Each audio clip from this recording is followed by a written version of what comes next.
બસ ત્યાં થોડો ખાડો કરી નાખે એટલે ત્યાં આગળ પછી પાણી આવ્યા કરશે.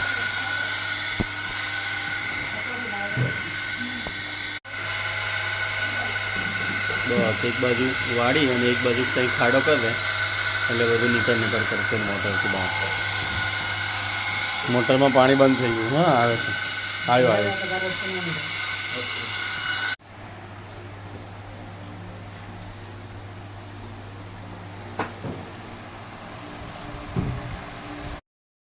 કોશિશ કરવા વાળાની ક્યારેય હાર થતી નથી. બહેતા ઝરણામાં પણ પાણીની ટાંકી તૈયાર કરી દીધી કારીગરોએ.